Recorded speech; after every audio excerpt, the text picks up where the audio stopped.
All right, back to the phone. Chuck in Grand Rapids, Michigan. Great to have you on the EIB network. Hello. Good afternoon, Rush. How are you doing?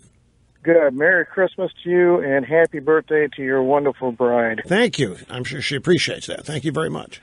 Well, I'll tell you, Rush, it's been over 20 years waiting to say this, but Great Lakes dittos to you. Appreciate that very much. Yeah.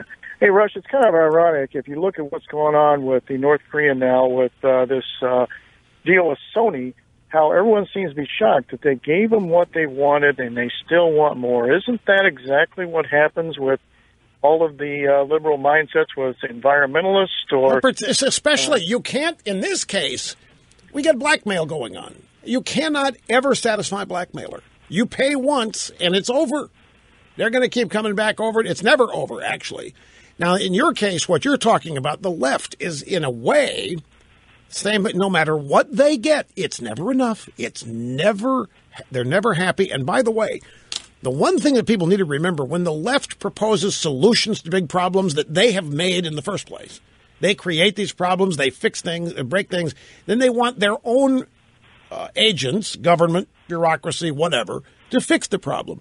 There's no solution. Everything they do is just the beginning of a new set of problems. They never solve anything, and they're never happy with whatever you end up giving them. That's why they're never happy now. They've got the president they wanted. They got their health care. They're never happy. And your point about them being the environmentalist wackos, okay, so Obama doesn't do Keystone Pipe. That's not going to make them happy. They're going to be upset somewhere that somebody somewhere else in the world is using oil. It's impossible for them to be happy, and yet they keep blackmailing. I know what you mean, exactly. So they're referring to these folks as terrorists, so can we relate this back to the same thing? You mean in what way? That the environmentalists, in their own way, are terrorists themselves. Well, they have been in the past. I mean, there was a group called Earth First back in the early days of the EIB network. Earth First would actually destroy timber company property. They would blow up SUVs on automobile sales lots. They would spike trees. In order to destroy saws.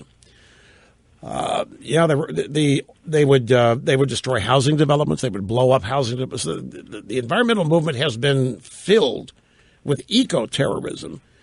So in reality, from the get-go, full circles to fight them. Yeah, you could say that. Depending on terrorism, well, this is being called terrorism. This is cyber terrorism. There's no question this is terrorism. What is terrorism? You get right down to it. Terrorism is upsetting norms and instilling fear in people when they engage in normal behavior. If you make people afraid to engage in normal behavior, you've succeeded as a terrorist. And they're succeeding left and right. And we're caving left and right. And there's always going to be an America, folks. It may not always be the America that was founded. And it looks like, depending on what happens these next 2 years, it looks like that what really is being sliced apart here is America as a superpower.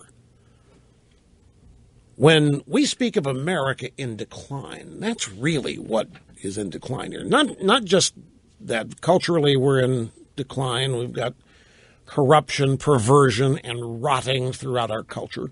No question.